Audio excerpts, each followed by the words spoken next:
Estoy transmitiendo.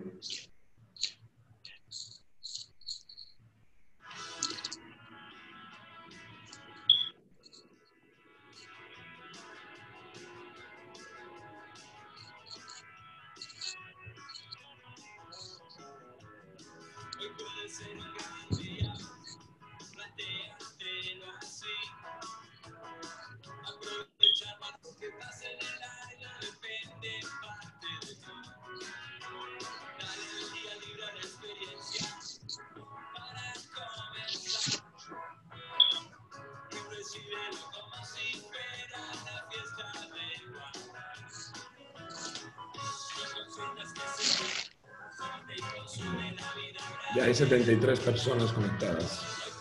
Buenos días a todos. Vamos a ir esperando que se sigan conectando y en breve empezaremos.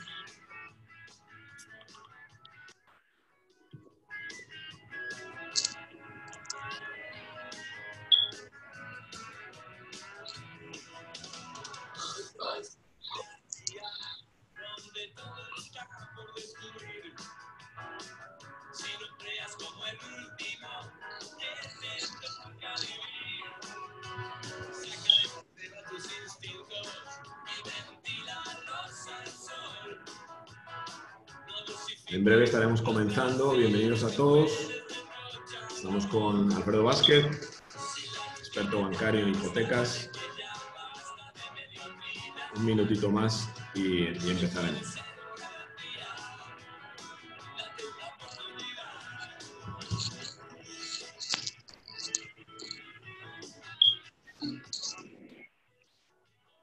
Tommy Velasco te da los buenos días.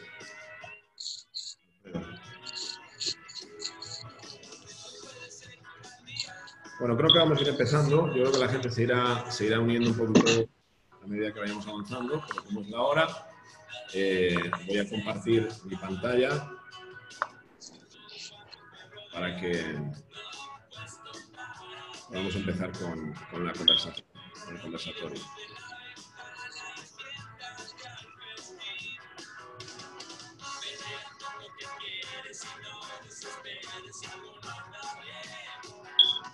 Ya todos pueden ver la pantalla, creo, ¿no? Estamos viendo tu display de música. Ah, espera, a ver. Ahí está. Todavía te sigue saliendo Be on a Good Mood. Ahora sí, dale play. Le voy a dar a play y empezamos.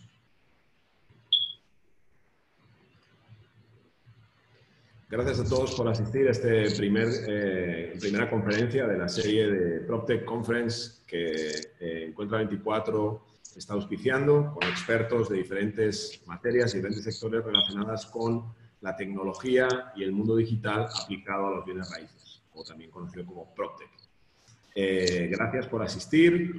Hay un buen número de asistentes y creo que se van a ir sumando más a medida que avanza la mañana. Estamos ahora mismo con aproximadamente 97 personas.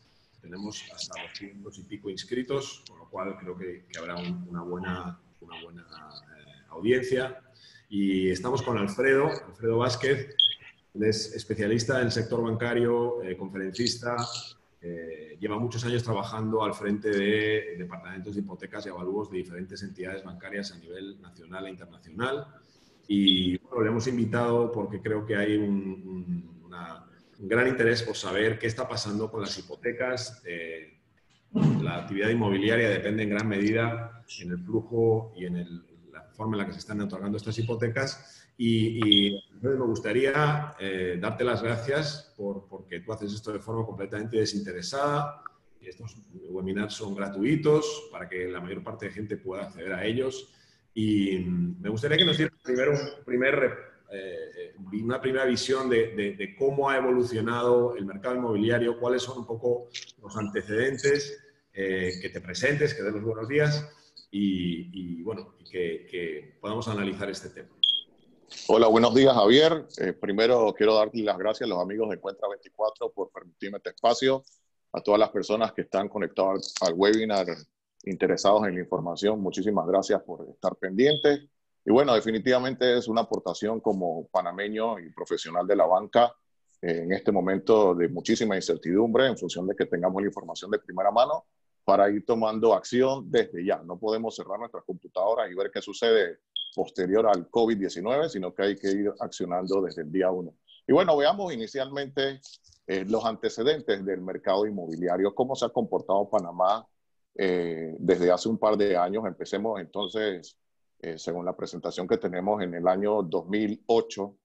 En el 2008, como todos saben, tienen conocimiento, hubo una contracción de mercado, la caída de los mercados estadounidenses, y en Panamá había una oferta inmobiliaria importante. Todos los desarrolladores estaban empujando su construcción, esperando la llegada de los baby boomers.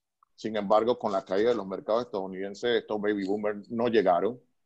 Había mucha aprensión de qué iba a suceder en el mercado panameño con tanta construcción, con tanta oferta.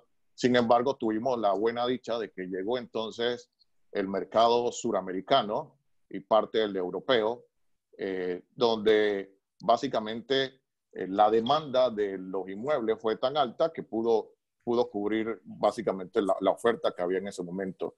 Estábamos todavía en el 2008 y la banca tomó ciertas previsiones por la situación en los Estados Unidos y una de ellas fue establecer un tope por metro cuadrado en cuanto al valor. Entonces el tope por metro cuadrado establecido por la banca en ese momento fue de $1,500. Si usted quería un financiamiento, el banco solamente le iba a financiar hasta un valor de techo de $1,500 por metro cuadrado. Si había alguna diferencia hacia arriba, usted como comprador tendría que afrontar esa diferencia. Así que básicamente partimos de allí. ¿Qué sucede en el siguiente periodo que hemos establecido como 2009-2015?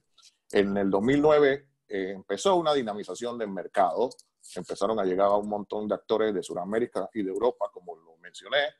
Y definitivamente este tope por metro cuadrado que existió en el 2008 fue eliminado y tuvimos precios interesantes en el mercado, como por ejemplo el valor por metro cuadrado de torres como el Trump, donde se llegó a pagar y a financiar sin mayor inconveniente a $7,500 el metro cuadrado de construcción. Eso fue una realidad de nuestro mercado muy interesante. Por ejemplo, en Tumbamuerto, el costo por metro cuadrado antes de este boom inmobiliario era de más o menos $500, llegó a estar en 2,000. En el área de Punta Pacífica eran como $750 por metro cuadrado. Como bien les mencioné, quedó en 7,500. Entonces, digamos que el valor del bien por metro cuadrado no era una limitante. Todo lo contrario, incentivó mucho al mercado inmobiliario, al desarrollo constructivo, a la compraventa, y definitivamente Panamá fue un país de, digamos, objetivo para el resto del mundo. Cuando el resto del mundo precisamente estaba en plena crisis inmobiliaria, ¿no? Así es. Entonces, hablar de hipotecas, en la parte hipotecaria, ver precios o financiamientos de $300,000 hasta más de 1,000,000 era pan nuestro de cada día, era una situación regular. O sea, hablar de una hipoteca de $1,000,000, $1,500,000, $2,000,000 era algo usual en la jerga de los banqueros en ese momento. Entonces, estábamos acostumbrados a esos precios y las hipotecas o las mensualidades de estas hipotecas iban en más o menos entre $2,000, una hipoteca de 300,000, y si es un financiamiento de $1,000,000, estamos hablando de $5,000 o más. O sea que los rangos de préstamos hipotecarios en función de la mensualidad eran desde $2,000 a $5,000, eran lo que estábamos acostumbrados. ¿Qué sucede luego de este periodo 2009-2015? Hubo una contracción del mercado entre el 2016 y 2018. El público que estaba dispuesto a comprar, compró en el periodo anterior. Mucha gente siguió de largo su camino, tomó Panamá como su residencia en un par de años. Sin embargo, se siguió recto hacia los Estados Unidos o hacia otras fronteras. Había una sobreoferta en el mercado y esto originó un par de ajustes dentro del mercado inmobiliario, como por ejemplo el tamaño de las propiedades. Regularmente en Panamá estamos acostumbrados a propiedades o residencias de más o menos 250 metros, 3 recámaras, 2 baños, sala, comedor, cocina, apartamentos de más de 100 metros. Sin embargo, en este proceso evolutivo vemos que las propiedades reducen su espacio. En la actualidad estamos hablando, o empezó en ese momento a verse propiedades de 45 metros no, sí se había visto antes, pero básicamente eran vistas como propiedades de interés preferencial y estamos Sí. hablando más allá de 10, 15 años.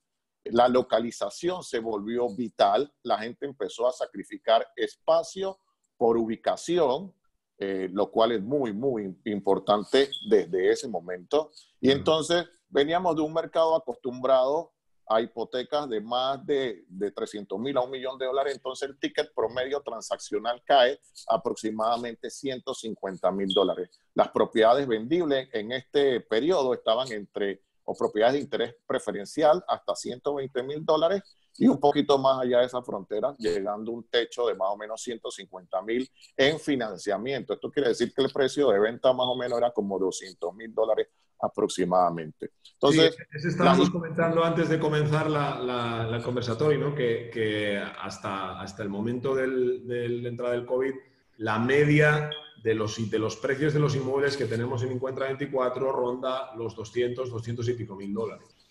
así es, esa media se viene manteniendo de hace más o menos cuatro años aproximadamente. Entonces, las hipotecas que estamos acostumbrados a que la gente pagara entre $2,000 a $5,000 se reducen a 500, entre 500 y $800. Y sucede algo también en el 2018 muy interesante. El 2018 se caracteriza por el hecho de que es un año preelectoral, hay muchísima incertidumbre, empiezan a madurar las propiedades que se pactaron 3 años antes, las propiedades ya están listas. ¿Y qué sucede? Había un factor que no veíamos hace 30 años. La última vez que se dio fue en la crisis que hubo por el tema del militarismo en el año 89, donde el precio de venta de los bienes, que bloque por bloque tenían un precio de venta adecuado, a la hora que se hacían los avalúos, el valor comercial de estas unidades estaba entre un 2 a un 7%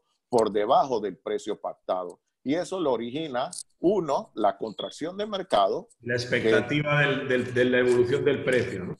Así es, el cliente que compró para inversión, que tuvo que vender, obvio, ajusta el precio y había una sobreoferta en el mercado secundario. Entonces, todos estos factores impactan el precio de venta a la hora que la unidad esté lista. Entonces, teníamos al desarrollador con una incertidumbre, al comprador con incertidumbre, porque el desarrollador decía, el banco me financió este proyecto bloque por bloque, me costó este monto, pero ahora el valor del avalúo me dice que no lo vale. El comprador que decía, me vendieron esta unidad, pero ahora que sale el avalúo no vale lo que me dijiste, me estás timando, pero en realidad no era así. Cuando el mercado estaba hacia arriba, en el periodo anterior, todo el mundo estaba feliz, el desarrollador ganaba, el comprador tenía su equity, pero ahora que cae el mercado, digamos que hubo esa discrepancia hasta que todos los actores empezamos a entender cuál era la situación que Pero estaba esa es sucediendo una en ese situación mercado. muy común, es una situación muy común a los momentos de boom inmobiliario y cuando la burbuja estalla. En España, antes del 2008,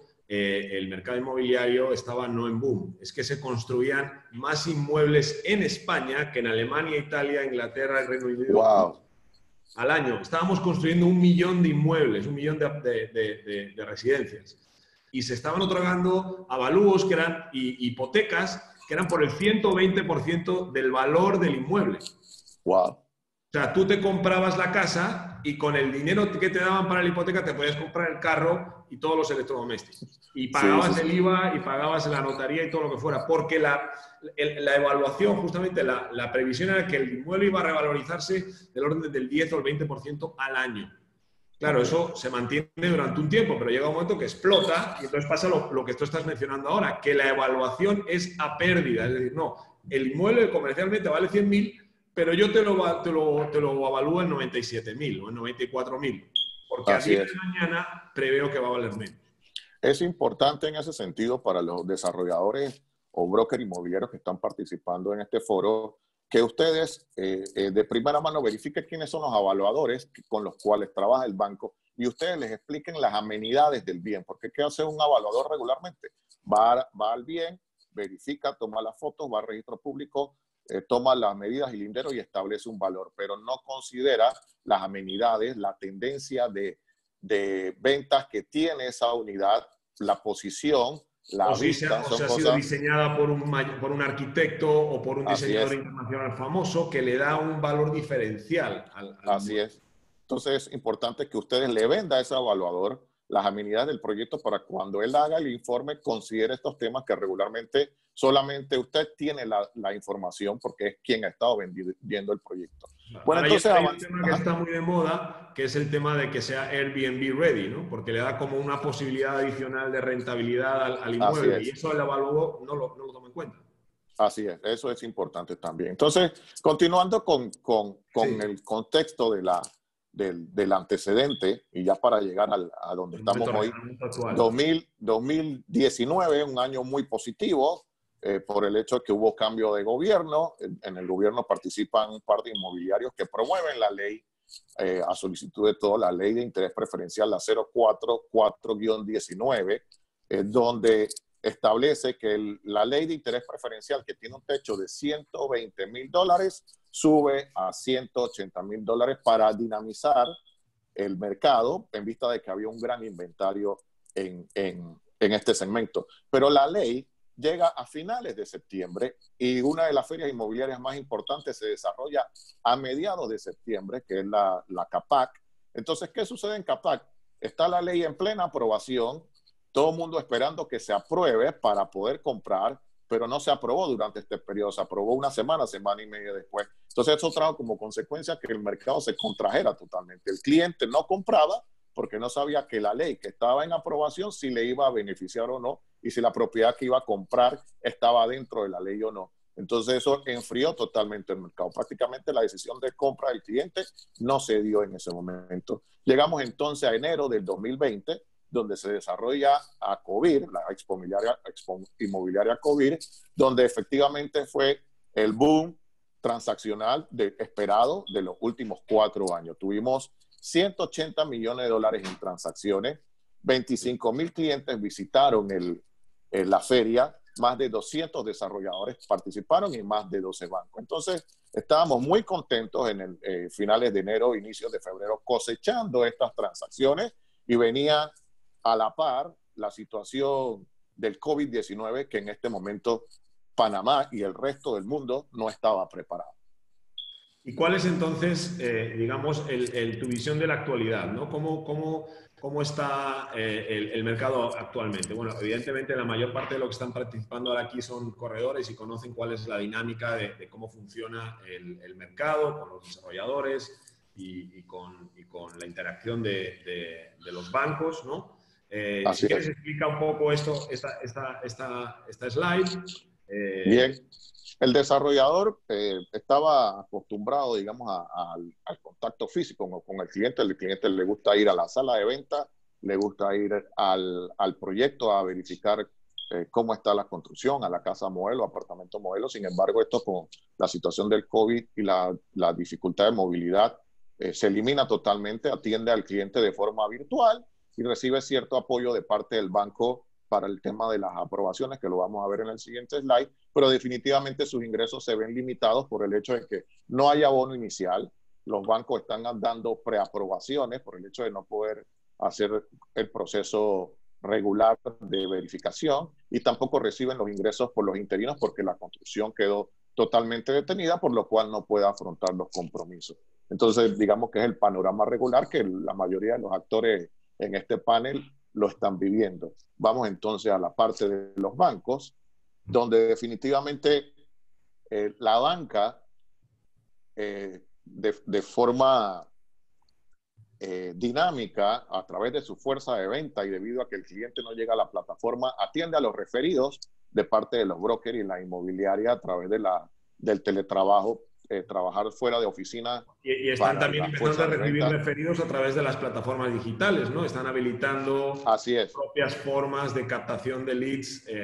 Bueno, nosotros estamos en conversación, por ejemplo, con muchos bancos para introducir el botón de financiación en un montón de proyectos y que ellos puedan cotizar a los clientes que quieren comprar, ¿no? Así es, mira que, digamos, así a grandes rasgos, el canal digital para los bancos como mucho podrá representar un 20%. Y te estoy hablando de A un día de hoy. 20% agresivo al día de hoy, antes de COVID-19. Entonces, la banca está Antes de repensando sus COVID-19. estrategias, así es, está repensando su estrategia porque definitivamente los leads digital van a ser de aquí en adelante el pan nuestro de cada día por el hecho de que la gente ya lo probó, el banco en este momento está probando de que sí funciona y que los clientes definitivamente van a tomar la opción digital y que ustedes ofrecen en este momento como una opción, ya no como parte de su canal, digamos, de menos porcentaje, sino como una parte importante, definitivamente por la situación que cambió. La Claro, ¿no? normalidad, como lo mencionan por Hasta, ahí. sí, hasta el propio gobierno está digitalizando gran parte de los trámites para que no haya que ir presencialmente, ¿no? Yo creo que ahí los bancos no solamente tienen que recibir los leads, sino que tienen que acompañar facilitando vías digitales de validación y de firma. Bueno, precisamente en ese proceso, la banca lo que está haciendo en este momento es ofrecer preaprobaciones para no negar el crédito por el hecho de que no puede hacer las verificaciones porque las empresas están cerradas. Y lo que aparece en la presentación como firma digital no está habilitada en este momento. La firma que se hacen es a través de correo electrónico. Entonces, es una situación que nos va a permitir madurar este proceso porque definitivamente la parte tecnológica está aprobada, simplemente falta normalizarla y que exista digamos, la confianza de parte de todos los actores. Y bueno, en la parte de desembolsos de crédito, por la parte de registro público, proveedores legales, etcétera, al inicio había muchísima confusión porque el registro público cerró su atención física, mantuvo la opción telemática, sin embargo, los bancos no estaban utilizando esta opción, entonces había mucha confusión. Luego entonces entendimos que la opción telemática la necesita el notario, obvio, tenemos notarios que trabajan con la opción telemática, entonces digamos que hubo unas 2 semanas de incertidumbre, pero ya la banca se alineó en ese sentido. Había al inicio mucha situación de movilidad, pero ya todo esto prácticamente está volviendo a la parte normal. Los bancos no reciben, ¿no? Curioso cómo has introducido esta señal, ¿no? de sin contacto en muchos de las flechas que antes veíamos que eran puramente presenciales, ¿no? Aquí igual. Hay partes de este proceso que ya o se tienen que hacer forzosamente sin contacto o se van a hacer cada vez más sin contacto incluso cuando se pueda. Así es un tema de confianza. Los bancos siempre hemos exigido, o los participantes del banco, de la banca siempre hemos exigido presencia física del cliente, pero es una falta de confianza de los procesos. Sin embargo, la situación actual nos va a permitir, o nos ha permitido durante 6 semanas probar de que sí es posible y definitivamente podemos sacar transacciones adelante confiando en el proceso y en los actores. Y bueno, ya en la parte del cliente. Eso, ¿qué implica en la parte del cliente? ¿Cómo está cambiando la perspectiva ahí? Porque ahí es donde también está viendo cambios dramáticos, ¿no? El cliente tenemos 2 realidades. Primero veamos el concepto del cliente. Hay cliente independiente y cliente asalariado. Si el cliente, independientemente de cuál sea, si es asalariado o independiente, valga la redundancia, y mantiene sus ingresos porque vende gel alcoholado, vende alcohol, vende mascarilla en este momento, cuando regresemos y este proceso termine, él va a poder acceder al crédito sin mayor inconveniente porque sus ingresos no se han visto afectados. Pero si es un independiente que tuvo que cerrar su empresa, no recibió los ingresos durante este periodo, cuando regresemos al día a día regular, ese cliente no podrá hacer una aplicación hipotecaria de forma inmediata por el hecho de que sus cuentas no reflejan los ingresos suficientes para adquirir el compromiso. Recordemos que los bancos le pedimos los 6 últimos estados de cuenta al cliente y va a tener de los 6 últimos meses 3 que no tuvo los ingresos regulares. Entonces, la maduración de este cliente va a tomar entre 3 a 6 meses, cuidado un poco más, podemos hablar de 1 año, año y medio, dependiendo de qué tan afectado está la industria donde pertenezca este cliente. Si es un asalariado, tenemos que considerar que hay contratos suspendidos, horas reducidas, entonces también este cliente debe esperar a que sus ingresos se normalicen para poder entonces verificar si él puede optar o no por un crédito hipotecario. Y 2 aspectos muy importantes que debemos considerar es las industrias para las cuales trabajan estos clientes. Hay industrias que se han visto afectadas de forma inmediata, como el transporte, entre ellos el transporte aéreo, el tema de hotelería, turismo, el tema también de entretenimiento, bares, restaurantes, son industrias que se han visto afectadas inmediatamente. Entonces puede ser que la banca en este momento no tenga un gran apetito para esas industrias. Puede ser que diga que no le interesa o que el cliente tenga que dar un abono en vez de un 5 o un 10%, puede que le pida un 15, 20, 25, 30% en función de que el banco se sienta más cómodo. Entonces, no hay ingresos en este momento y el banco puede que solicite un mayor abono inicial. Entonces ya depende del periodo de madurez que tenga el proyecto. Si un proyecto a futuro, digamos que el problema es menor porque el cliente lo puede ahorrar, pero si el proyecto ya está listo, entramos en una situación difícil para el desarrollador que tiene al cliente, tenía el financiamiento, ahora se mantiene el financiamiento, pero el cliente debe dar un abono adicional. Entonces, ese es un punto ahí importante. El otro es cómo van a ser reportadas las referencias de crédito. La APC entiendo que tiene más de 700 variables, un modelo, algún algoritmo matemático que establece, dependiendo del comportamiento del cliente, una puntuación. Y hay dos situaciones que hay dentro del score, dentro de la APC, perdón, que considera la banca. Uno es el historial, que el historial es la calificación que va de 0 a 9, donde 0 quiere decir que pagas en menos de 30 días, 1 que paga entre 30 y 60 días, y así sucesivamente. Sin embargo, tú eres apetecible para la banca si tu historial está entre 0, 1 y 2. Si ya tienes un 3, es mucho más difícil acceder a un crédito. Y este Alfredo, historial... Ajá. Alfredo, tenemos una pregunta. Buenos días a todos, gracias, Claro. bienvenidos. Anabel Torregrosa nos está preguntando el tema de las hipotecas, de las rehipotecas, ¿cómo aplicaría? Perdón, las... Rehipotecas. Volver a Ok, hacer una hipoteca donde ya hay una, ¿no? sí, ok. Termino este punto y vamos con la rehipoteca. Se la explico con muchísimo gusto. Entonces, el historial de crédito tiene 24 casillas, eso representa 24 meses, 2 años. Si me califican con un 3 en este momento, lo más seguro es que no pueda conseguir un crédito tan rápido y puede que me demore 2 años en poder adquirirlo. Y la otra parte es el score, que es una calificación que va de o no reporta, puede ser 100, 200 hasta 999, donde los bancos consideran un punto de corte que puede ser 500, como por ejemplo. Entonces, ¿cómo van a ser calificadas estos periodos de extensión de los bancos? Si yo, porque no tengo ingreso, dejo de pagar, definitivamente mi historial de crédito y mi score se van a ver afectados. La ley ahí en principio lo que dicta es que no puede afectar, ¿no?, al historial de crédito, ese En, periodo de en, carencia. en este momento no hay una ley, entonces está en función de lo que establezca el banco, que el banco te puede decir, mira, si no me pagas bien en estos 90 días no pasa nada. Pero lo que establece la moratoria, la ley que establece la moratoria no dice que eso no se puede utilizar como una herramienta de bajar el crédito, el Sí, scoring crediticio. en la ley 287 que está en firma del Ejecutivo, establece en su artículo 8, durante la declaratoria de emergencia sanitaria nacional y hasta 60 días después de que ésta se levante, no se verán afectados los historiales de crédito de las personas los cuales están registradas por la Asociación Panameña de Crédito. Pero esto está establecido en una ley que no está aprobada todavía por el Ejecutivo.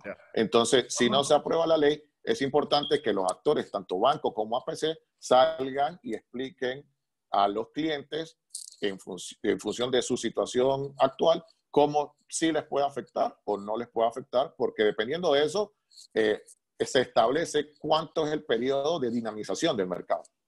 Porque si se marca que el cliente no paga bien, demora un poco más. Parte del chat, lo cual no hay ningún problema, pero son más difíciles de identificar. Entonces, hay dos zonas. Hay un chat, lo hablo para la audiencia, hay un chat donde pueden hacer comentarios, es para comentar, y tienen lo de preguntas y respuestas, donde es más fácil identificar si es una pregunta para el expositor o para alguno de nosotros. Entonces, si pueden, por favor, utilizar la zona de preguntas y respuestas para las preguntas y respuestas y el chat para saludar, para hacer un comentario, para postillar alguna cosa, es más fácil para poderlo moderar. Si quieres, retoma la pregunta que te hizo Alberto sobre este tema de la rehipoteca. Sobre el tema de la rehipoteca. La rehipoteca no es más que un préstamo personal con garantía hipotecaria. es una buena opción en función de que si usted tiene varios compromisos, tiene préstamos personal, tarjetas de crédito, que por la situación actual usted no puede cubrir, obvio que como los plazos son más cortos, las mensualidades son más altas. Entonces, ¿qué hace un préstamo de consumo, un préstamo personal con garantía hipotecaria? Utiliza el valor de su propiedad versus el saldo que usted tiene en su hipoteca. Hablemos con números redondos. Supongamos que usted tiene una hipoteca de $100,000, pero usted en la actualidad solamente debe $25,000. Usted puede tener la opción de pedir hasta, dependiendo del banco, entre 80 o 90% del valor del bien. Usted podría rehipotecar su vivienda por $80,000. En realidad serían los $50,000 que ya debe, que se mantienen igual, y $30,000 nuevos, que esos $30,000 usted lo utilizaría para pagar los diferentes compromisos que tiene en este momento. Eso trae como consecuencia... para atrás lo que ya pagué. Así es, pero eso trae como consecuencia que usted va a tener una mensualidad mucho más baja de la que está pagando actualmente, haciéndole frente a los pagos individuales de hipoteca, perdón, de préstamo personal y tarjetas de crédito. Entonces, le reduce su mensualidad. Reunificación de préstamos, ¿no? Así es. Lo importante ahí que tiene que tener muy claro es que no unificar el compromiso de la hipoteca original con la rehipoteca, porque son dos tasas de interés diferentes. La residencial, que es la que usted ya tiene tasa residencial que puede ser entre 5,5% y 6%. Esa no paga FESI, no paga el 1% de FESI, que es el Fondo Especial de Compensación de Intereses. La porción de consumo, que son los $30,000, tiene una tasa, digamos, un poquito más alta, puede estar entre 6, 6,5%, y paga 1% adicional. ¿Qué hace regularmente la gente por desconocimiento? Agarra y hace una sola hipoteca, la nueva con la anterior con la nueva, $80,000, y queda pagando 7 más 1. Queda más caro, pudiéndose ahorrar un par de dólares ahí. En cualquier caso, sí que es una buena opción para gente que necesita dinero y en lugar de hacer un préstamo personal o de pagarlo de la tarjeta, simplemente yo rehipoteco parte de lo que ya pagué, recibo cash y pago un interés mucho más bajo que lo que pagaría con la tarjeta o con un préstamo personal. Así es una muy buena alternativa, yo se la recomiendo por el hecho de que te da tranquilidad financiera, y cuando usted vuelva a tener sus ingresos extra, entonces usted lo que hace son aportes a capital, y eso trae como consecuencia que usted termine en un tiempo menor al pactado. Vamos a ver otras de las alternativas que nos ofrece la ley esta que está ahora pendiente de firma, ¿no?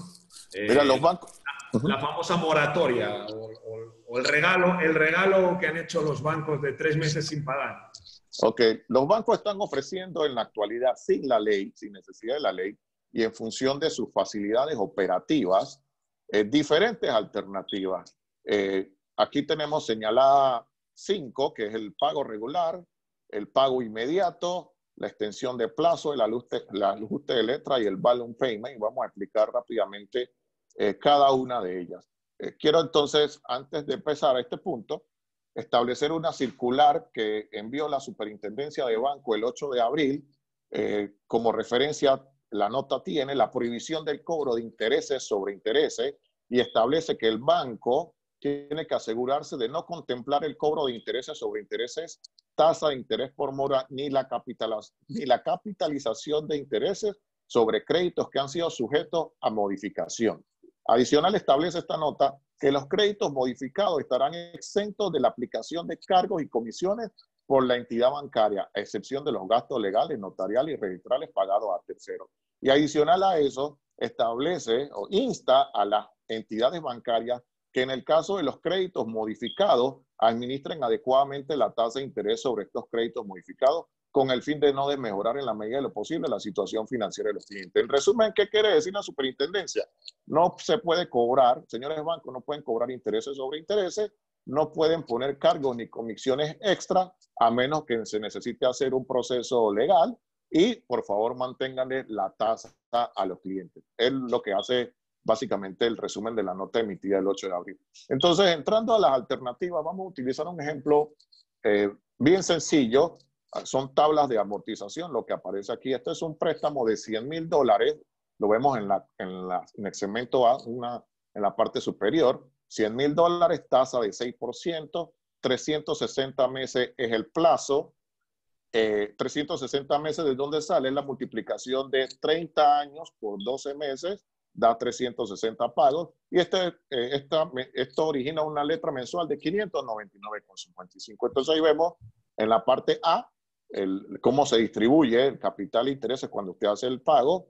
Vamos a utilizar como ejemplo que usted está en el periodo 240 en este momento en la parte B, que en este momento es que usted se acoge a la alternativa que ofrece el banco. Y en la parte C es el final del préstamo. Nosotros en la parte operativa, en la banca, le llamamos que el préstamo cierra, como ven ahí, en el pago 360, en la última letra, el saldo final del préstamo es cero. Entonces, una de las alternativas que existe, vamos a pensar por la más fácil, esa persona que no ha tenido ningún problema en recibir sus ingresos, se acoge a las alternativas de los bancos y al final, vamos a la siguiente, por favor. Sí, perdón. Al final, vemos en la parte B, dice el periodo no pagado, son el periodo 240, 41 y 42, no se realiza ningún pago. Como ven, el capital no se aumenta y el cliente entonces, una vez termina este proceso, va al banco y le dice al banco, señores banco, yo me acogí a su alternativa, ¿cuánto le debo? El banco hace un cálculo de capital e intereses no devengado en ese momento y arroja que debe 2.420 para ponerse al día. El cliente hace ese pago y se hace la distribución en capital e intereses y él sigue en el siguiente mes, en el periodo 244, pagando 599,55 y el préstamo, lo vemos en la parte C, cierra sin mayor inconveniente. Digamos que ese es el mejor de los casos. Vamos entonces a la siguiente, que no es más que una extensión de plazo. ¿Qué pasa con nosotros? Regularmente decimos, bueno, si yo dejo de pagar 3 meses, lo más seguro es que mi préstamo se va a extender 3 meses más. No necesariamente es así porque hay una variable de tiempo, capital, intereses, comisiones que trastocan el plazo del préstamo. Entonces, si usted deja de pagar esos 3 meses, lo primero que le va a cobrar el banco, una vez se restablezca el proceso regular, son los intereses que se han dejado de devengar, que lo vemos ahí en la parte, en la línea 243. Él se empieza a regularizar más o menos en el tercer pago, en el pago 245-246. Entonces, la extensión de plazo no es más de que el préstamo usted se mantiene haciendo el mismo pago, pero al final, en vez de terminar en el periodo 360 por los diferentes cambios o los 3 meses que usted no pagó, el préstamo se le va a extender casi 6 meses más. Entonces, en vez de terminar en el mes 360 y manteniendo la misma mensualidad, usted termina en el mes 366. Entonces, eso es lo que llamamos una extensión de plazo.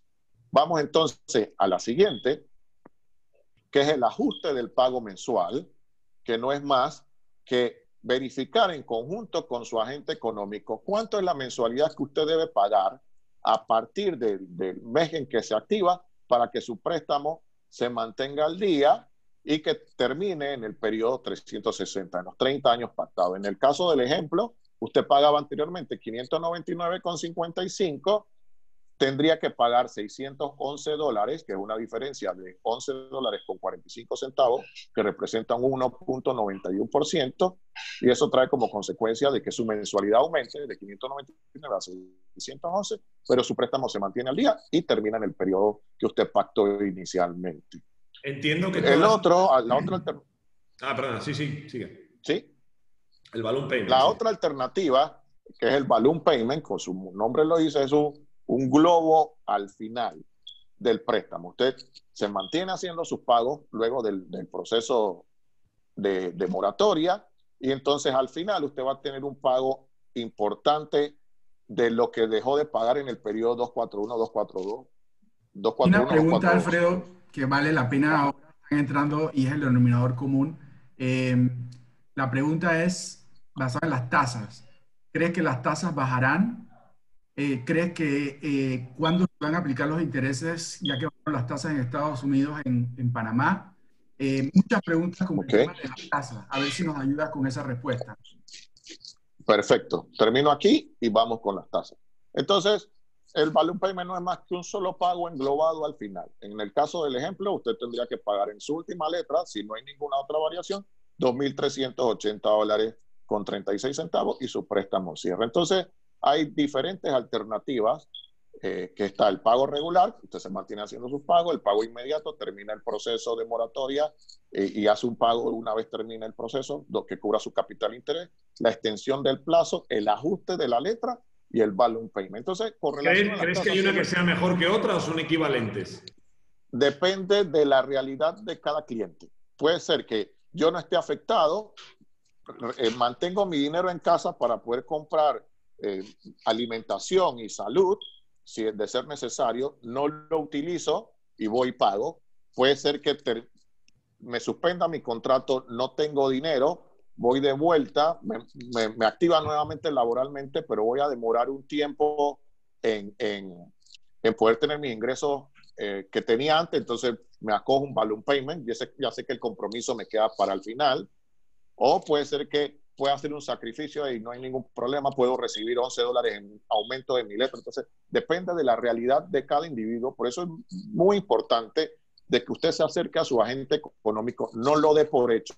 Hay bancos que sí han transmitido que son, las opciones son, o las alternativas que están ofreciendo son automáticas, perfecto, pero hay otros bancos que sí exigen una llamada o una matrícula por correo electrónico o haciendo llamada a su call center de atención. Entonces es importante que usted se mantenga en contacto con ellos. Tenemos una pregunta de Ronald Rosales que dice, tengo clientes con hipotecas recientes, menos de un año, cuyos bancos no han aplicado la moratoria. No los llaman, pero siguen acumulando las cuotas. Tengo un cliente que estaba atrasado 2 meses e iba a pagar el monto de su cuenta de la hipoteca y su cuenta de la hipoteca está congelada. Ya tiene 2 cuotas más acumuladas, marzo y abril. Y viene mayo. Okay. ¿Qué puede hacer esta persona?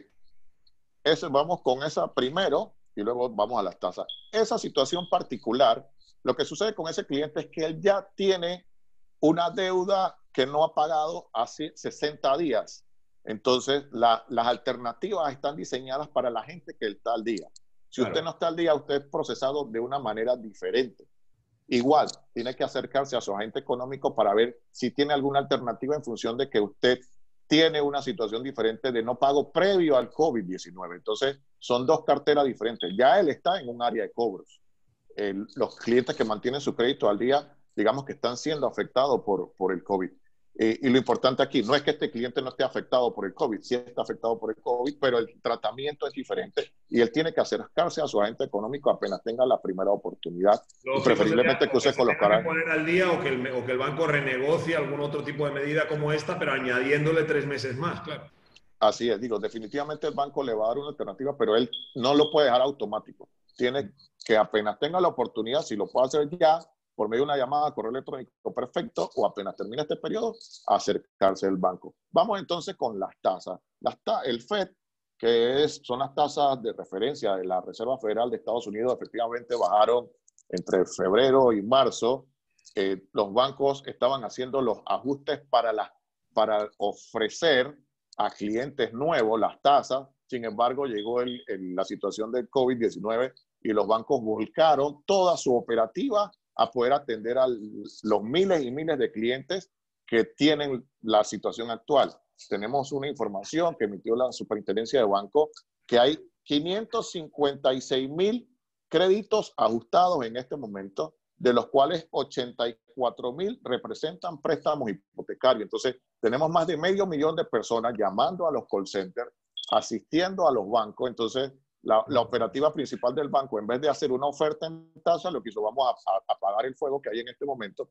Definitivamente, sí vamos a empezar a recibir ofertas nuevas de tasa para compras nuevas en las próximas semanas, porque ahora el mercado se redujo, el apetito es menor para aquellos clientes que no se hayan visto tan afectados, y esos son los clientes que se van a estar peleando todos los bancos, y podemos ver tasas, en la actualidad las tasas están entre 5,5, 5,75, estoy seguro que vamos a poder ver tasas entre 5,25, 5%, inclusive 4,75, entonces es un buen momento para comprar si usted tiene la disponibilidad, porque va a conseguir tasas muy buenas. Para los clientes que ya tienen hipoteca, recuerden que para que usted le rebajen su tasa, primero tiene que esperar pasar este proceso de la cuarentena para entonces poder acercarse al banco por medio de una nota. El banco difícilmente le va a hacer una rebaja automática de sus tasas.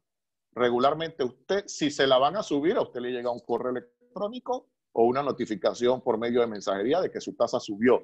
Pero si es para que se la bajen, usted tiene que apersonarse al banco, tocar la puerta, decirle, señores banco, tengo esta información de que las tasas a nivel mundial... Yo quería incidir sobre ese tema porque ha habido muchos clientes, muchos socios que nos han venido y nos han dicho, mira, el banco está ofreciendo 3 meses gratis, ¿por qué no ofrece 50, 24 o 3 meses gratis?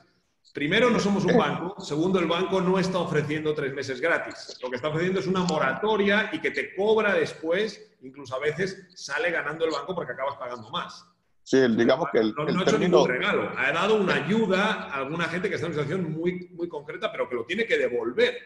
Sí, el término moratoria, digamos que en esta situación está siendo mal utilizado. El banco lo que está haciendo es un cambio en la fecha de pago del cliente. Claro, digamos que eso es en resumen.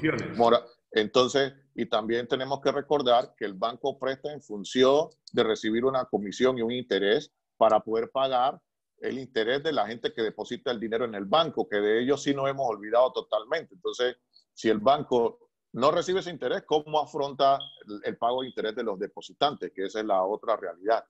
Y bueno, eso es en la parte de tasas de interés. Vamos entonces a ver un resumen rapidito de lo que es el proyecto de ley 287 que está en firma del Ejecutivo en este momento. ¿Y qué establece este proyecto de ley?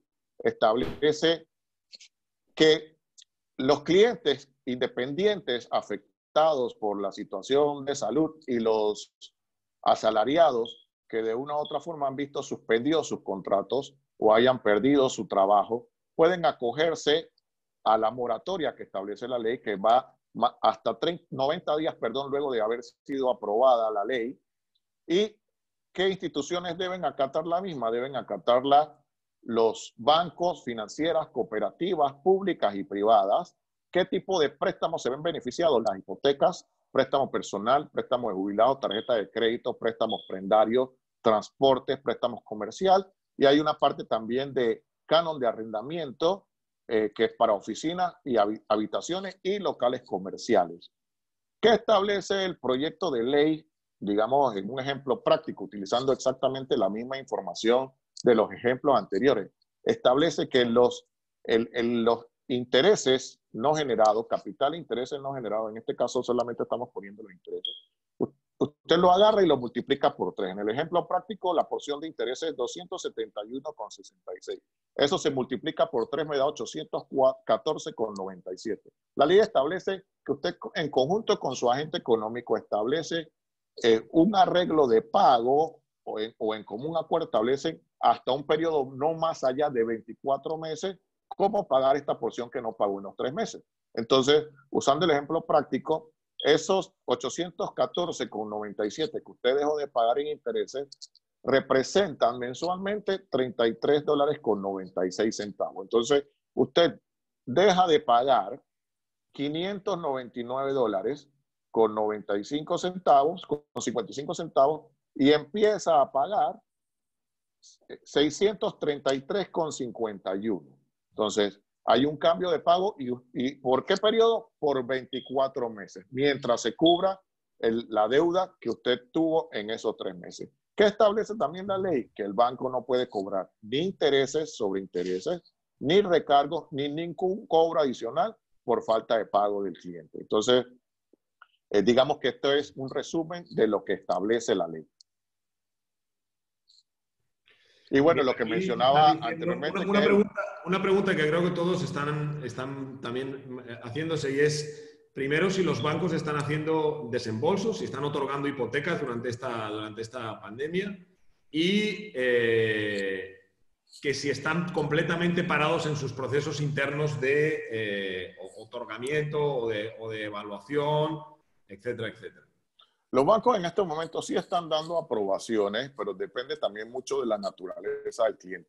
Si es un cliente que está trabajando activamente y su empresa está activa, no va a tener ningún problema, como lo mencioné en el ejemplo anterior, porque cuando se hace la llamada de verificación de que el cliente sí es Javier Ortiz, trabaja en Encuentra 24, tiene X cantidad de tiempo ahí y es una llamada efectiva, no va a tener ningún inconveniente. Pero si la empresa está cerrada, lo que va a poder recibir es una preaprobación condicionada a esa verificación de forma posterior. Entonces, todo depende de la naturaleza del trabajo que desarrolla el cliente en este momento. Y en la parte de desembolso, ya digamos que se empezó a dinamizar por el hecho de que al principio de marzo nadie sabía cómo se comía la parte de telemática. Gracias a diferentes webinars y a la proactividad de ciertos gremios y del registro público, se suministró esa información donde los actores del mercado pudimos tomar la medida y entender cómo era el proceso telemático. Así que digamos que ya se está dinamizando, ya hay transacciones que se están desembolsando y esto va a volver, digamos, a la normalidad en los próximos 15 días, 30 días, ya podemos ver mayor consecución de desembolso en función de los análisis que hagan los bancos. También es importante establecer que los bancos deben analizar, y es una recomendación, todos los casos independientemente de la madurez que tengan. Si están ya, no han entrado a registro público, pero tienen toda la documentación, es importante que revisen cada crédito porque no sabemos si la industria del cliente ha sido afectada, si es un cliente que quedó sin trabajo. Entonces, desembolsar un crédito en este momento sin hacer esa verificación sería una forma irresponsable porque el cliente ya en 30 días no va a poder afrontar el primer pago. Entonces, es una realidad con la cual vamos a tener que vivir. Entonces, cerrando ya la presentación, es importante lo que establecemos aquí. Número uno es la comunicación entre los actores principales del mercado, broker, desarrollador, banco, cliente, porque definitivamente el banco debe establecer cuáles son las políticas claras para esta situación, cuál es el apetito de riesgo para ciertas industrias, para ciertos clientes, cuánto es el financiamiento que va a otorgar, si va a mantener 98, 95, 90, 85, dependiendo de la naturaleza del cliente. Esa información es importante que usted como broker inmobiliario, como desarrollador, sea la primera tarea que usted haga. Ir al abanico de bancos que tienen sus promesas de pago y decirle, señor banco, ¿cuáles son las reglas en este momento? Y en función de eso, usted establece un plan de acción y ve qué es lo que sí puede convertir en negocio mucho más rápido y darle prioridad a eso. Definitivamente hay clientes que no se han visto afectados, esas transacciones se pueden cerrar. Los clientes que sí van a demorar un poco en madurar, como el ejemplo que dimos de contratos suspendidos o independientes que de una u otra forma no han recibido ingresos en este momento, eso le va a demorar 3 meses, 6 meses, 1 año, dependiendo de la naturaleza del cliente. Y definitivamente hay transacciones que no se van a poder dar porque el cliente ya no tiene un trabajo, ya no es sujeto de crédito. Y bueno, para nosotros los clientes, en función de la información que les he suministrado, saber dónde estamos parados. Soy independiente, quiero comprar, me había afectado, bueno, espero 3 meses. No me había afectado, puedo comprar de inmediato. Y si soy asalariado, exactamente lo mismo. Entonces, y lo otro es la resiliencia. Nosotros, panameños residentes de este país, extranjeros también, de una u otra forma, nos hemos afrontado a diferentes situaciones en cada uno de nosotros en nuestro país de origen o aquí en Panamá. Y estoy seguro que nosotros vamos a salir adelante. Es un trabajo en equipo, no puede ser individual. Y definitivamente los foros que estamos promoviendo y con la ayuda de empresas como Encuentra 24, dinamizamos el mercado teniendo estas discusiones y definitivamente lo digital no es lo que viene, es lo de ahora, es lo de en este momento, porque el COVID-19 marcó un antes y un después para la industria inmobiliaria y es importante de que todos tengamos confianza en esas herramientas, tengamos confianza en estos procesos y definitivamente empecemos a apoyar a toda nuestra fuerza de venta y que tengamos todas las herramientas para poder tener la visión 360 de cómo evaluar un cliente de ahora en adelante. Sí, yo creo que estoy completamente de acuerdo contigo que hay que tener mucha comunicación, hay que formarse, hay que entender, hay que comunicar con el cliente, hay que estar disponible, hay que tener esa resiliencia y luego adaptación, ¿no? Yo creo que todos en una medida o en otra nos vamos a tener que reinventar o que adaptar a una nueva realidad que a veces requiere capacitación técnica para poder manejar ciertas herramientas que no dominamos, a veces requiere estudiarse las nuevas leyes y las nuevas condiciones y las nuevas posibilidades de financiación, a veces requiere simplemente el estar cerca de quien necesita esa asesoría. Así es. Tengo bastantes preguntas. Yo a la vez me gustaría activar una votación, un pequeño survey, un pequeño cuestionario que tenemos sobre cómo está afectando este tema de las hipotecas y del COVID a la actividad. voluntariamente quien quiera puede responder y vamos a ir luego compartiendo los resultados. Ya lo he posteado, debería estar saliendo en sus pantallas, en el área de comunicaciones. Vamos a pasar a las preguntas. Alberto, yo te voy a dejar a ti moderarlo. Primero voy a utilizar esta misma que tengo delante porque también me llegó por mail y me llegaron varios casos en este caso Denis Cisneros, dice: me mudé a Panamá el año pasado, desde octubre entré en la planilla de una empresa y ya tengo residencia permanente. Yo, por tener residencia permanente, ¿podría aplicar a un crédito hipotecario o debo de esperar, por ejemplo, un mínimo de un año laborando para que los bancos consideren darme un crédito? También tuve esta pregunta de un cliente argentino que quería saber si un extranjero puede aplicar a un crédito hipotecario o a una financiación localmente. Ok, esta situación de extranjero o panameño, esa limitante que había en su momento fue eliminada desde el 2010. Ahora los créditos son vistos como residentes o no residentes. No importa de qué parte del mundo usted sea, pero usted reside en este país, los bancos le ofrecen el mismo financiamiento que le otorgan a un nacional. Ahí no tiene ningún inconveniente. Lo importante ahí es verificar con los bancos cuánto es el tiempo mínimo que piden. Regularmente la banca lo que solicita es un año en el empleo. Lo importante también es saber para cuándo va a estar lista su propiedad. Si usted quiere una propiedad, usted tiene 6 meses en el empleo y su propiedad, la que usted quiere, va a estar lista en 6 meses, usted puede conseguir una preaprobación condicionada que cuando la propiedad esté lista, usted se mantenga en el mismo empleo.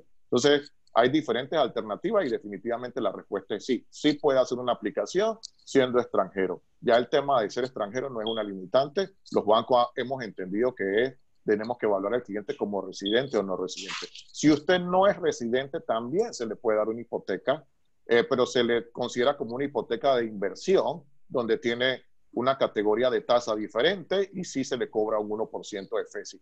Entonces, sí es posible también recibir un financiamiento siendo extranjero no residente. Lo único es que los bancos, en vez de pedirle un 5, un 10, un 15%, le puede pedir un 20, un 30 o un 40%, dependiendo de cómo se sienta más cómodo. Ok. Alberto, te cedo la batuta porque tú has estado más atento a las preguntas y sabes un poco, te las has ido leyendo. Yo solamente he podido ir viendo algunas porque estaba atento a la presentación. Así que claro, adelante con la moderación. Con mucho gusto. Primero que nada, Alfredo, estamos recibiendo felicitaciones. Eres un experto en el tema. Estamos resolviéndole muchos clientes.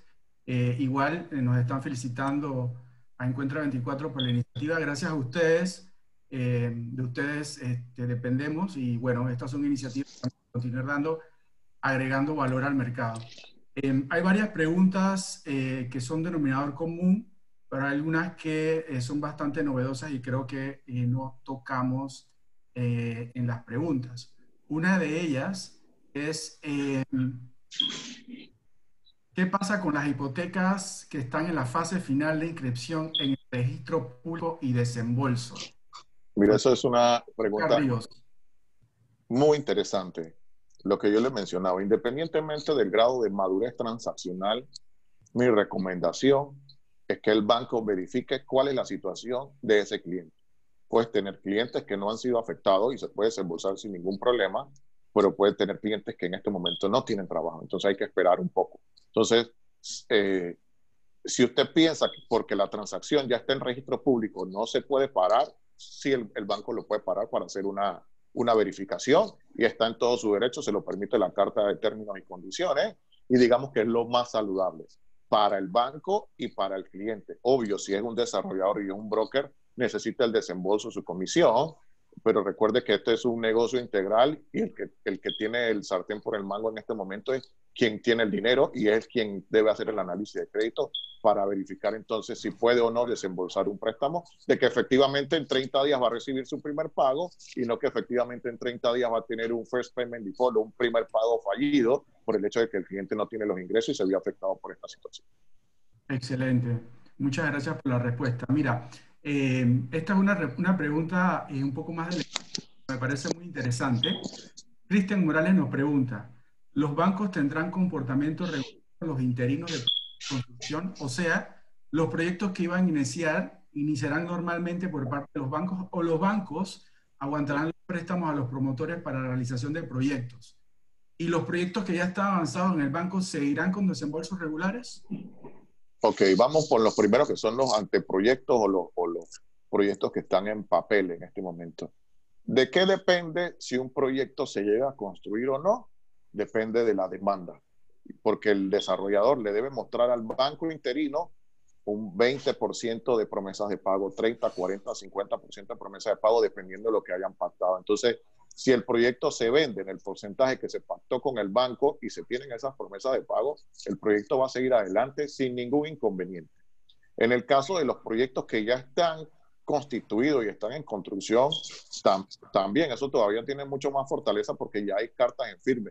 Lo que sí van a hacer debe hacer el desarrollador en este momento, dependiendo de la madurez de su proyecto, es revisar cómo está la cartera de sus clientes. Si son 100 clientes, ver y analizar cada uno de ellos en función de las herramientas que le acabamos de dar, ver cuáles no han sido afectados en este momento. Si es un proyecto dentro de 2 años no va a tener ningún problema si el cliente se vio afectado porque su realidad debe cambiar. Dios primero, de aquí en 24 meses. Así que debe hacer un análisis de su cartera. ¿Quién sí se vio afectado? ¿Quién le debe demorar un poco en madurar? ¿Y cuáles definitivamente no van? Y también depende mucho de la fecha de entrega. Si es un proyecto de entrega inmediata, digamos que es una crisis porque todo el impacto está en función de que tienes un edificio construido, estás en este momento pagando la mayor cantidad de intereses por los desembolsos del préstamo, porque ya el préstamo maduró, tienes los clientes, tienes las promesas de pago y estás en la fase final. ¿Cuántos de esos clientes se van a mantener? No lo sabes, hay que hacer un análisis. Digamos que esa es la parte más crítica. Pero si es un proyecto a futuro, 1 año, 2 años, digamos que son menos impactados, pero sí es importante hacer un análisis de la cartera, de los clientes para saber con qué sí podemos contar. Alfredo, hemos llegado a la hora de la retransmisión. Podemos seguir si tú tienes disponibilidad, porque la verdad que hay bastantes preguntas. Claro. Hay alguna gente también con la mano alzada. Me gustaría aprovechar con muchísimo gusto. que quieren hablar para darles la opción de preguntarte en directo. Así que vamos con Marcos Jaramillo. Te voy a abrir el micrófono, Marcos, si puedes preguntar.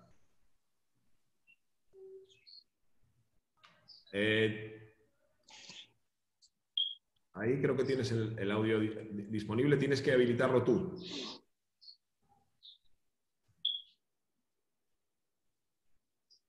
¿Sabes abrir el micrófono, Marcos?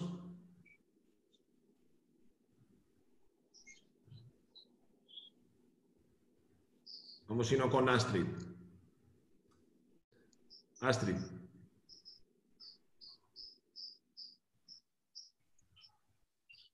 ¿Estás pudiendo habilitar el audio? Yo te lo he abierto. Hola. Ahí está.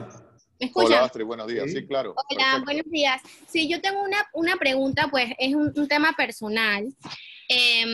¿Cómo toman los bancos en el caso, bueno, es un caso personal de mi pareja, nosotros estamos en un proceso hipotecario, básicamente ya solamente faltaba la firma de las escrituras, estaba en ese proceso de la segunda revisión para ya poder firmar las escrituras. Sí, creo que hay mucha gente en tu caso, Astrid. ¿Ah? Creo que hay mucha gente en tu caso, creo que hay otras preguntas referentes a eso también. Ok, entonces, en su trabajo le hicieron una licencia sin paga por 6 meses, pero ellos le indicaron que él podía tener un trabajo en este tiempo porque esta licencia podía extenderse hasta 12 meses. Mi pregunta es, ¿cómo toman los bancos el tema de una continuidad laboral en caso de que él logre conseguir pues un trabajo en este tiempo? Si es válido para continuar con el proceso del préstamo, o si él tendría que tener un tiempo en este nuevo trabajo para poder proceder. O sea, ¿cómo los bancos toman el tema de la continuidad laboral en este caso?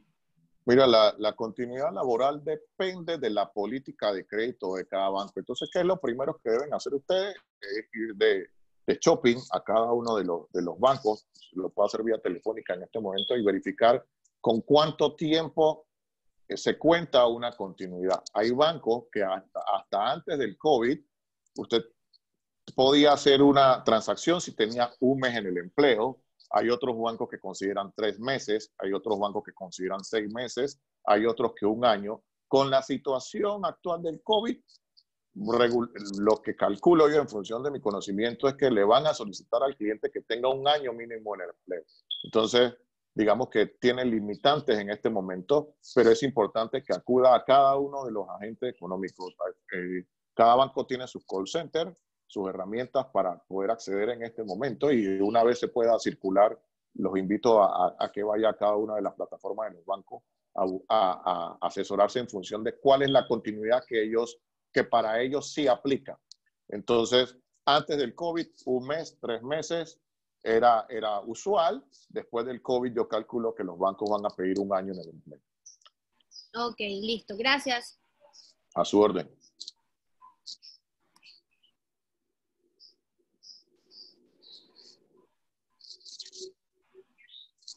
Audio. Javier, no estás en audio. Javier, el audio. Audio. Ah, sí, perdona.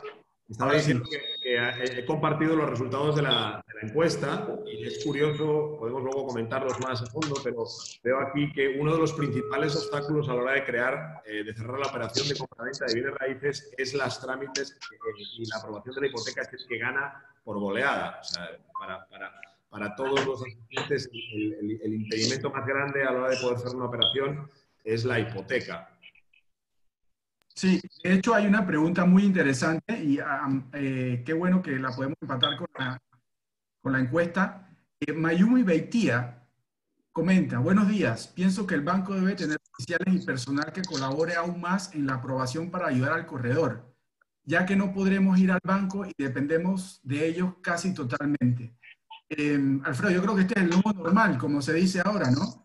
La automatización, la digitalización, los negocios online, todo esto está acelerándonos que todos estos trámites que antes veíamos manuales sean mucho más ágiles. ¿Cómo tú lo ves? Mira, definitivamente el banco ya hace muchos años dejó de ser un ente frío.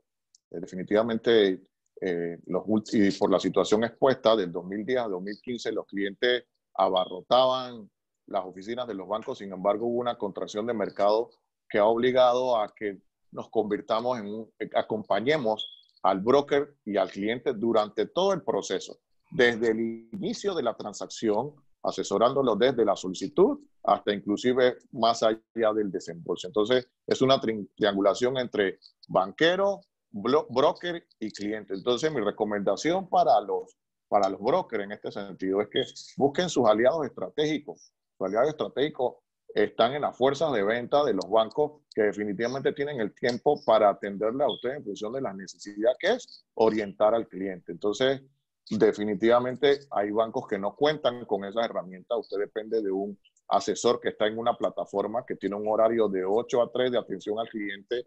Luego de las 3, entonces ver de qué forma lo puede procesar entre 3 y 5 o 6 de la tarde y no tiene el tiempo para ver un solo producto. Sin embargo, hay bancos que sí ofrecen fuerzas de venta, que ellos desayunan, almuerzan, cenan, hipoteca. Entonces, son los aliados estratégicos que usted debe buscar en función de que lo apoyen durante este proceso de ir cosechando este cliente, que definitivamente a todos nos conviene que lleve a feliz término. Al banco porque le va a desembolsar, al vendedor de hipoteca o al broker porque recibe una comisión, y obvio al de la fuerza de venta porque esa venta al final le activa su comisión, y sobre todo por la parte que nos apasiona, ¿no? Que es el servicio a ese cliente. Voy a darle la palabra a Balbina Murillo, que tiene también pregunta por voz. Balbina, si abres tu micrófono puedes hablar. Lo tienes abajo a la izquierda.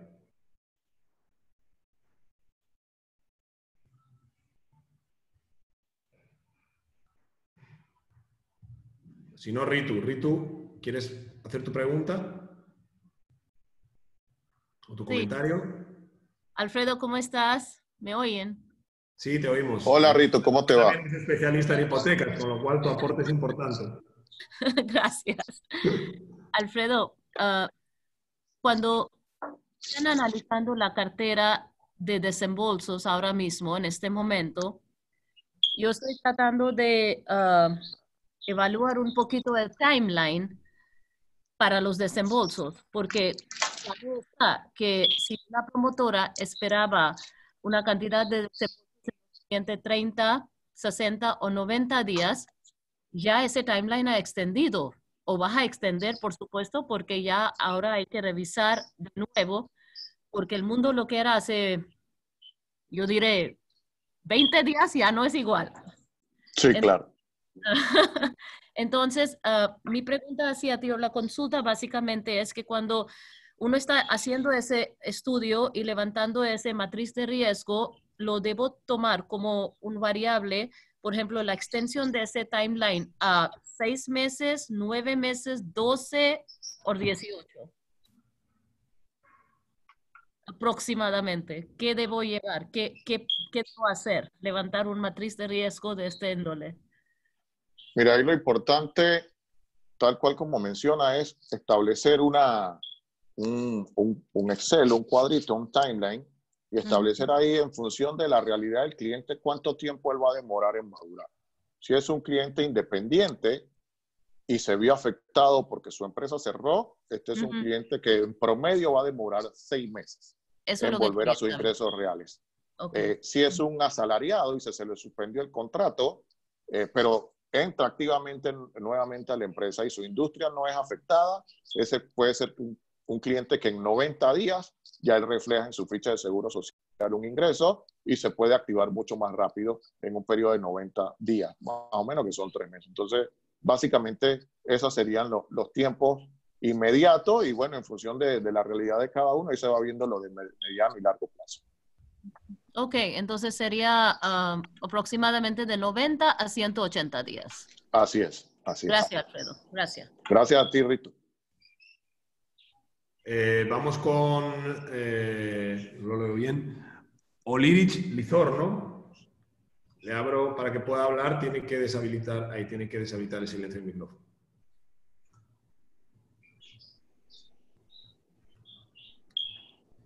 Olirich, puedes hablar.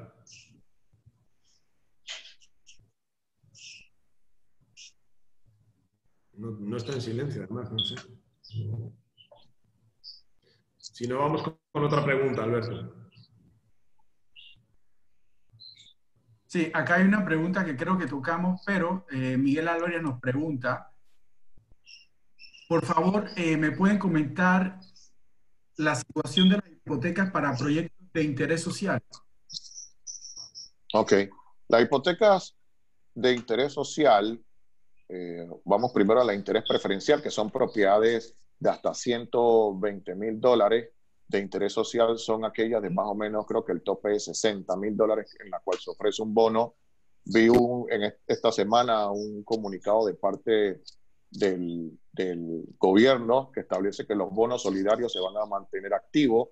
Los bonos solidarios son, el gobierno en la actualidad ofrece entre $5,000 y $10,000 por cada unidad que se venda en ese rango de precios de hasta $60,000, dependiendo del precio, hasta $30,000 es $5,000, de $30,000 a $60,000 entiendo que es $10,000. Eso se está manteniendo. En la parte de financiamiento hipotecario, no veo que haya un riesgo allí porque este financiamiento regularmente lo ofrece los bancos estatales, Caja de Ahorro, Banco Nacional. Entonces, ellos se mantienen absorbiendo gran parte de esta cartera de clientes, así que digamos que no va a tener mayor impacto siempre y cuando las personas que estén optando por estas viviendas no hayan sido impactadas. Obvio, el 60, 70, 80% de las personas en este momento no están laborando, entonces tendrían que estar sometidas al mismo tiempo de maduración que un asalariado regular. Puede ser que en 90 días ya esa transacción hipotecaria que quedó pausada en este momento se pueda reactivar porque el cliente mantiene los ingresos y se pueden hacer la verificación de que Alfredo Vázquez se mantiene trabajando en la empresa Pepito PSA, mantiene su ingreso X y mantiene su estabilidad laboral.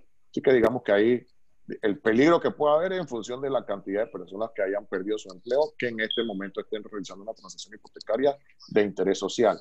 Y el comunicado del Ministerio de Trabajo en los últimos días establece que más de 4,000 empresas han pedido suspensión de contrato y hay 90,000 personas que están en este proceso de contrato suspendido, y hoy la Organización Internacional del Trabajo estableció en un comunicado que apareció en los medios de comunicación que prácticamente la mitad de la mano de obra activa laboral va a quedar desempleada, lo cual es un impacto muy grande.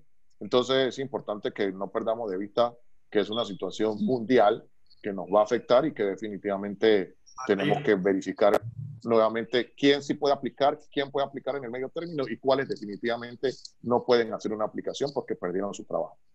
Hay un comentario a ese respecto que dice: el desempleo, dice Juan Bávaro, el desempleo que se generará post-COVID afectará de manera importante las transacciones y valores de la compraventa y alquileres, menores precios por metro cuadrado. ¿Qué estiman puede ser la caída en porcentaje de valor en venta y en porcentaje de alquileres? Yo te doy mi contestación y ahora le paso la palabra a Alfredo. José, en alquileres tú eres el experto. Bola de cristal, ¿eh? En alquileres tú eres el experto, ahí sí, ni idea. Nadie tiene una bola de cristal y es difícil prever. Lo que sí podemos ver es qué ha pasado en situaciones pasadas de pandemias, de crisis, de caídas económicas y cómo afectó al precio. Evidentemente, esta crisis no se parece a ninguna del pasado, si acaso a la del SARS, que afectó principalmente a algunos países en Asia. Y sí que tenemos, digamos, la perspectiva de lo que va pasando en China y en otros países que van 2, 3, hasta 4 meses por delante de nosotros. La realidad es que sí está afectando mucho a las transacciones, a la cantidad, no tanto a los valores. No está habiendo un ajuste de precios demasiado salvaje, demasiado marcado.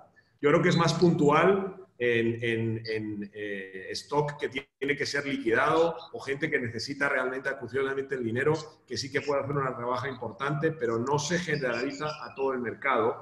También porque la situación pre-crisis no era tan mala. No estábamos en una situación económica tan precaria y los bancos estaban bastante bien armados pre-crisis, muchas de las empresas también.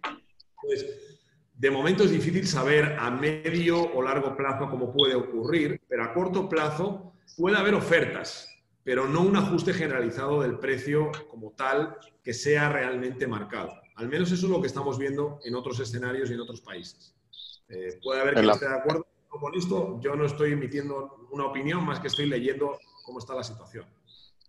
En la parte de precios de venta, todo depende básicamente del músculo financiero que tenga el dueño del bien. Si él en este momento tiene comprometido el pago de intereses de los interinos y tiene abierta todavía deudas ante el banco, él va a querer vender la unidad lo más pronto posible a un precio razonable, y si tiene que sacrificar algo de utilidad, lo va a hacer. Pero si es una empresa que tiene músculo financiero, él va a mantener la oferta. Recuerde que el precio de las cosas es lo que la gente está dispuesta a pagar. Entonces, y también depende mucho de la realidad del dueño del bien. Entonces vamos a tener, esta semana vi una oferta de una propiedad que la conozco, está en el mercado a $160,000, $150,000. Ya vi que la estaban ofertando a $120,000. Hay un porcentaje importante de descuento ahí. Entonces es importante que los que estén interesados en comprar, estar atentos a cuáles son las ofertas que van a salir en el mercado, y todo eso en función del músculo financiero que tenga el dueño del bien. Gracias, Alfredo. Javier, siguen entrando docenas y docenas de preguntas. Yo creo que vamos a tener que hacer una versión 2.0 de este conversatorio con Alfredo. Bueno, lo que podemos hacer también, si no, es responderlas por escrito y mandarlas junto con el enlace al vídeo para que nadie quede sin responder. Yo no tengo ningún problema en continuar un ratito más y abusar un poco más de Alfredo, pero la verdad que ya llevamos 1:20 y debemos de ponerle fin en algún momento. Es muy interesante la interacción que se ha generado, y de hecho yo creo que vamos a recoger todas estas preguntas para poderlas ir dando cabida. Hay algunas que coinciden, otras que no están muy claras lo que están preguntando, pero la verdad que la mayoría son muy interesantes y vienen bien al caso, como no podía ser de otra manera. Si quieres, escogemos 3 más y acabamos. Listo. Mira, aquí hay una pregunta que te va a poner en el spot. Alfredo, nos pregunta Kathleen Moreno. Para el señor Alfredo, su opinión personal en cuanto si cree que el Ejecutivo sancionará el proyecto de ley 287. Mira, la verdad, soy apolítico y voy a tener una respuesta muy responsable. Gracias. Yo no veo velocidad en la aprobación de ese proyecto.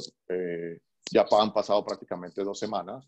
Estamos por volver a la normalidad a escasos 10 días, 15 días. Entonces, la verdad no creo que vaya a ser aprobado. Eso por un lado. Y por otro lado, tengo que hablar como banquero responsable. Este proyecto lo que hace es meter a todas las instituciones financieras en una camisa de fuerza, y en la actualidad, como hemos visto, las instituciones financieras, los bancos están ofreciendo diferentes alternativas. Como vimos en la explicación de la ley 287, ellos establecen que el pago sea en un periodo no más allá de 24 meses, y los bancos están primero dando extensiones automáticas de 120 días, no solo de 90 días, hasta 120 días. Estas son las primeras. Si este periodo de cuarentena se extiende, lo más seguro es que van a tener que hacer nuevos ajustes a sus carteras y ofrecer otras opciones, o las mismas opciones, sino que extendidas. Y por otro lado, también tenemos que tener en cuenta que los bancos prestan para recibir comisiones e intereses, y también reciben depósitos de los cuentavientes que deben ser respondidos con intereses. Entonces es un negocio y no podemos sacrificar unos en beneficio de otros, y más si es una situación que hay muy buena voluntad por parte de la banca en ofrecer diferentes alternativas, que ya como vimos hay 500,000 de clientes que se han acogido a la misma. Inclusive en un escrito hoy en la mañana estaba viendo que prácticamente va a haber 2 millones de personas que se van a acoger a diferentes alternativas financieras cuando todo esto termine. Entonces, digamos que hay una muy buena voluntad de parte de los entes financieros, y hay que respetarlo, ¿no? Y hay que respetar eso. Excelente, gracias. Me parece muy objetiva tu respuesta, Alfredo. Muchas gracias. Hay algunas preguntas más refiriendo al tipo de los tipos de intereses, si van a subir o van a bajar. Yo creo que ya contestaste que la probabilidad es más bien que se bajen a los nuevos, y que clientes que tienen una buena situación puedan renegociar una hipoteca con alguna mejora en las condiciones. Habla aquí un caso un poco... Balbina, que quería levantar la mano, dice que realizó una venta al contado y la tengo en el registro público, pero el vendedor murió. Dígame si la venta se caerá. Si no está inscrito y el banco lo detecta, lo más seguro que sí.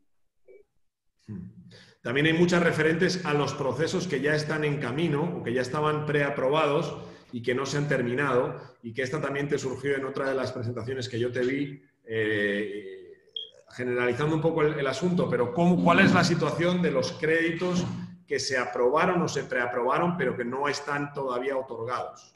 Esos créditos van a ser sometidos a un análisis nuevamente de cero. Van a estar verificando cuál es la situación del cliente, y el impacto depende de la fecha de entrega de la unidad.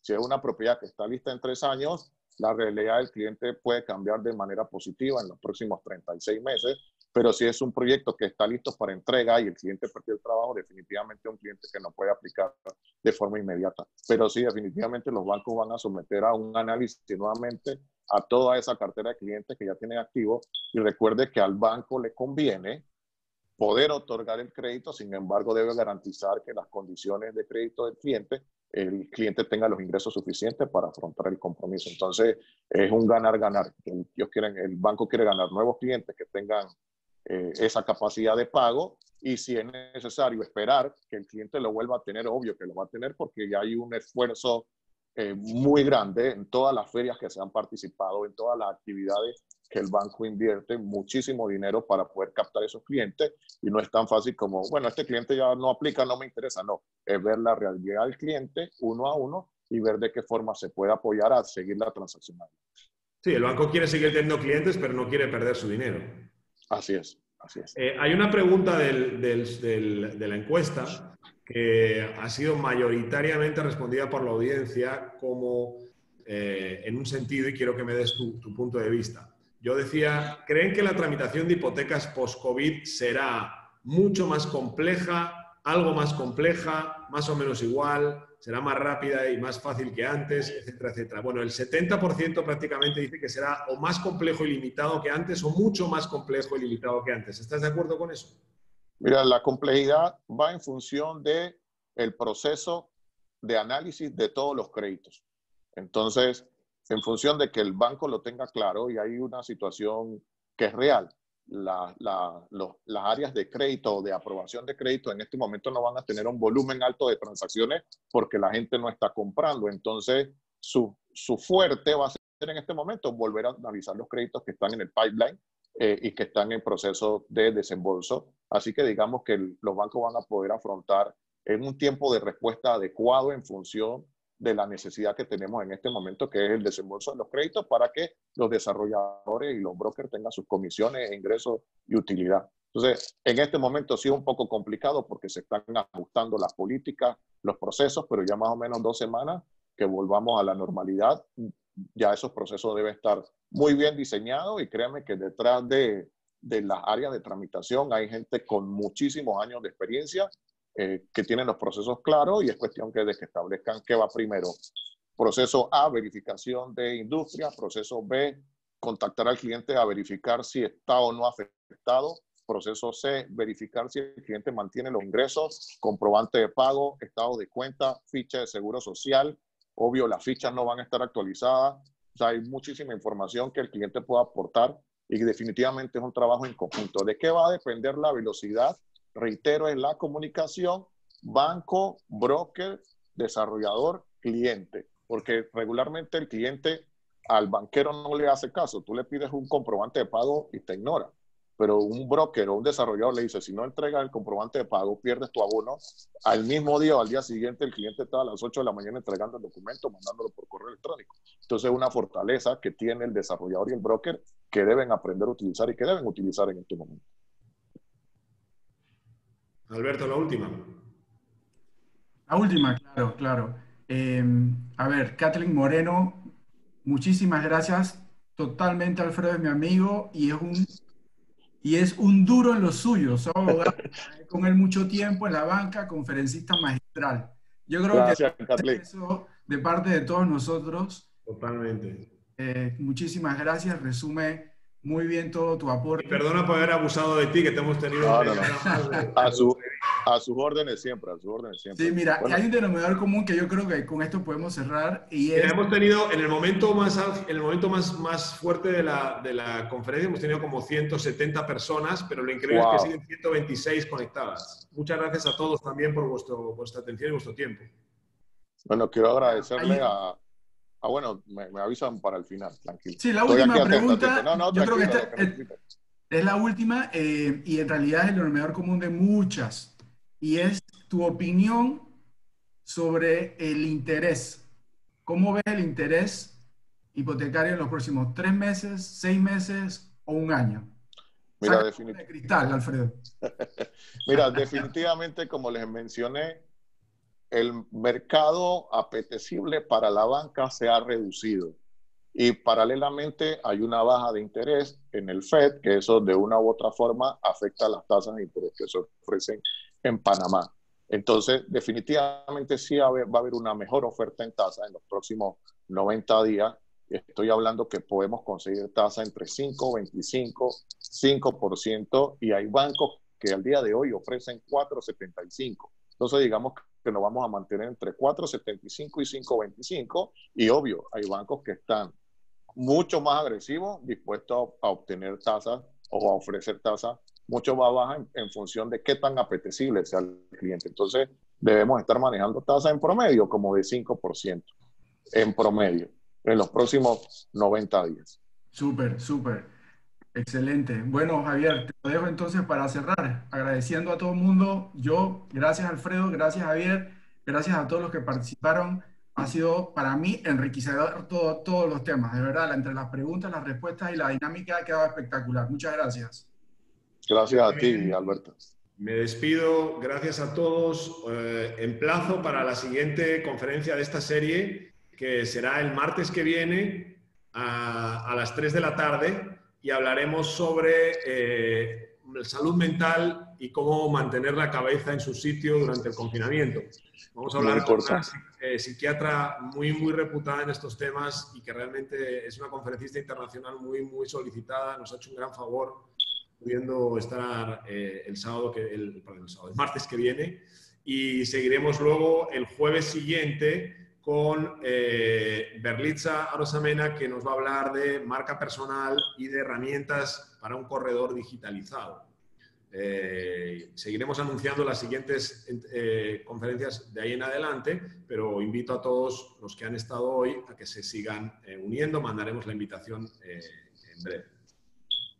Bueno, Alberto y Javier, agradecerle a ustedes, a Encuentra 24, por haber abierto esta ventana de manera que pueda transmitir mis conocimientos, y la iniciativa básicamente surge de un escrito a inicios de abril en función de cómo hacer un aporte al mercado inmobiliario, y bueno, ha originado estos foros muy interesantes que definitivamente contribuyen de una u otra forma a que tomemos acción desde ya. Así que bueno, en función de lo que ustedes necesiten de aquí en adelante, cuenten conmigo para estos foros o cualquier tipo de interacción con muchísimo gusto, y definitivamente para todo el mercado. La era digital no viene, la era digital ya llegó, y Encuentra 24, obvio, ofrece esa herramienta que necesitamos tanto los bancos, tanto los desarrolladores y tanto los brokers para mantenernos al día de aquí en adelante. Ya no podemos esperar más. Ya es un tema de confianza, y definitivamente hemos tenido 5 semanas para confiar de que la era digital sí funciona, y es definitivamente romper esos paradigmas independientemente de la edad que tengamos, de que definitivamente Encuentra 24 está a la vanguardia, sí funciona, y ya lo hemos comprobado en este foro y definitivamente con todo lo que hemos trabajado en estas últimas 5 o 6 semanas. Muchísimas gracias, Alfredo. Un abrazo y espero que nos podamos conocer personalmente cuando se levante la cuarentena. Perfecto, saludos, muchas gracias, buenas tardes. Adiós a todos y hasta la próxima. Que pasen buen día y feliz día del trabajo mañana. Gracias, igual.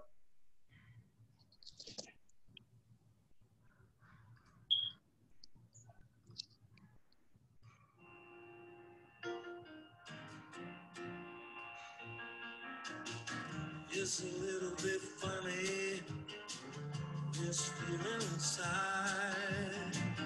I'm not one of those who can easily hide. I don't have much money, but boy, if I did, I'd buy a big house where we both could live.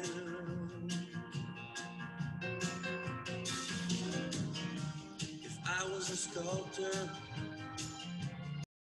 in gold, or a man who makes potions in a travel show.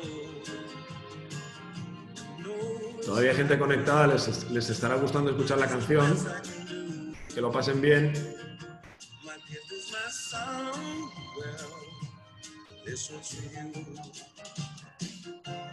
You can tell everybody this is your song. Alberto, yo he copiado las preguntas en un Word para que lo podamos mandar a Alfredo y que las vaya respondiendo. Perfecto. Ha habido muchísima interacción. Muchísima. Bueno, voy a cortar y nos hablamos ahora por fuera. Sí, Javier. Hablamos. Chao. Gracias. Chao. Sat on the roof, kicked out the mall.